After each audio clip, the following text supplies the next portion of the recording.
Ezra 7వ అధ్యాయం. ఈ సంగతులు జరిగిన పిమ్మట పారసీక దేశపు రాజైన అర్తహషస్త యొక్క ఏలుబడిలో ఎజ్రా బబులోను దేశము నుండి యెరూషలేము పట్టణమునకు వచ్చెను.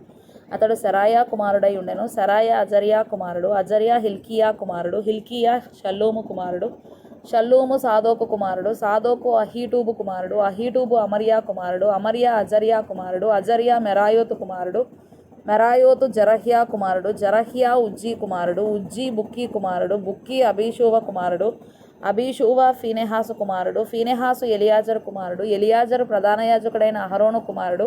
ఈ ఎజ్రా ఇశ్రాయేలీల దేవుడైన యెహోవా అనుగ్రహించిన మోషే యొక్క ధర్మశాస్త్రమందు ప్రవీణత గల శాస్త్రి మరియు అతని దేవుడైన యెహోవా హస్తం అతనికి తోడుగా ఉన్నందున అతడు ఏ మనవి చేసినను రాజు అనుగ్రహించును. మరియు రాజైన అర్తహషస్త ఏలుబడి యందు 7వ సంవత్సరమున ఇశ్రాయేలీలు కొందరును, యాజకులు కొందరును, లేవీయులను, గాయకులను, ద్వారపాలకులను, నెతీనీయులను బయలుదేరి యెరూషలేము పట్టణమునకు వచ్చిరి.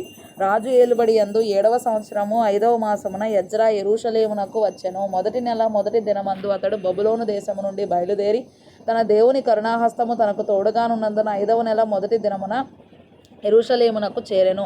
ఎజ్రా యెహోవా ధర్మశాస్త్రమును పరిశోధించి దాని చొప్పున నడుచుకొనుటకును, ఇశ్రాయేలీలకు దాని కట్టడలను విధులను నేర్పుటకును దృఢ నిశ్చయము చేసుకొనెను. యెహోవా ఆజ్ఞల వాక్యముల యందును ఆయన ఇశ్రాయేలీలకు విధించిన కట్టడల యందును శాస్త్రియు యాజకుడు నైన ఎజ్రాకు రాజైన అర్తహషస్త ఇచ్చిన తాకీదు నకలు.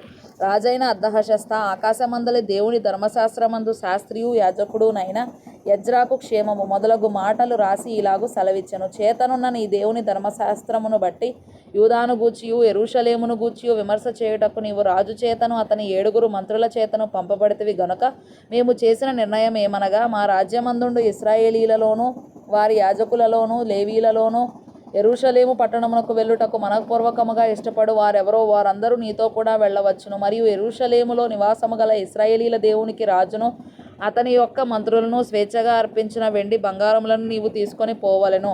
మరియు బబులోను ప్రదేశమందంతటా నీకు దొరకు వెండి బంగారముల అంతయును జనులను యాజకులను యెరూషలేములోనున్న తమ దేవుని మందిరమునకు స్వేచ్ఛగా అర్పించు వస్తువులను నీవు తీసుకొని పోవలను. తడవు చేయక నీవు ఆ ద్రవ్యము చేత ఎడ్లను, పొట్టేళ్లను, గొర్రెపిల్లలను, వాటితో కూడా ఉండవలసిన భోజనార్పణలను పానార్పణలను కొని యెరూషలేమందుండు మీ దేవుని మందిరపు బలిపీఠం మీద వాటిని అర్పించుము. మిగిలిన వెండి బంగారములతో మీ దేవుని చిత్తానుసారముగా నీకును నీ వారికిని యుక్తమని తోచిన దానిని చేయవచ్చును. మరియు నీ దేవుని మందిరపు సేవ కొరకు నీకు ఇయ్యబడిన ఉపకరణములను నీవు యెరూషలేములోని దేవుని ఎదుట అప్పగింపవలెను. నీ దేవుని మందిర విషయములో దానమిచ్చుటకై మరి ఏదైనాను నీకు కావలసిన ఎడల అది రాజు యొక్క ఖజానాలో నుండి నీకు ఇయ్యబడును. మరియు రాజునైన అర్తహషస్తను నేనే నది అవతలనున్న ఖజానాదారులైన మీకు ఇచ్చు ఆజ్ఞ ఏదనగా, ఆకాశమందలి దేవుని ధర్మశాస్త్రములో శాస్త్రియు యాజకుడు నైన ఎజ్రా మిమ్మును ఏదైనా అడిగిన ఎడల ఆలస్యము కాకుండా మీరు దాన్ని చేయవలను. 1000 తూముల గోధుమలు, 200 మణుగుల వెండి, 300 తూముల ద్రాక్షారసము, 300 తూముల నూనె, లెక్క లేకుండా ఉప్పును ఇయ్యవలెను. ఆకాశమందలి దేవుని చేత ఏది నిర్ణయమాయనో దాన్ని ఆకాశమందలి దేవుని మందిరమునకు జాగ్రత్తగా చేయింపవలసినది. రాజు యొక్క రాజ్యం మీదికిని అతని కుమారుల మీదికిని కోపం ఎందుకు రావలెను? మరియు యాజకులను, లేవీయులను, గాయకులను, ద్వారపాలకులను, నెతీనీయులను, దేవుని మందిరపు సేవకులు నైన వారందరిని గూర్చి మేము మీకు నిర్ణయించినదేమనగా, వారికి శిస్తు గాని సుంకము గాని పన్ను గాని వేయుట కట్టడపు న్యాయము కాదని తెలుసుకొనుడి. మరియు ఎజ్రా నది అవతలనున్న జనులకు తీర్పు తీర్చుటకై నీ దేవుడు నీకు దయచేసిన జ్ఞానము చొప్పున నీవు నీ దేవుని యొక్క ధర్మశాస్త్ర విధులను తెలుసుకొనిన వారిలో కొందరిని అధికారులుగాను న్యాయాధిపతులుగాను ఉంచవలెను. ఆ ధర్మశాస్త్ర విషయంలో తెలియని వారెవరో వారికి నేర్పవలెను. నీ దేవుని ధర్మశాస్త్రము గాని రాజు యొక్క చట్టము గాని గైకొనని వాడెవడో త్వరగా విచారణ చేసి మరణశిక్ష అయినను, స్వదేశ త్యాగమైనను, ఆస్తి జప్తి అయినను, ఖైదునైనను వానికి విధింపవలెను.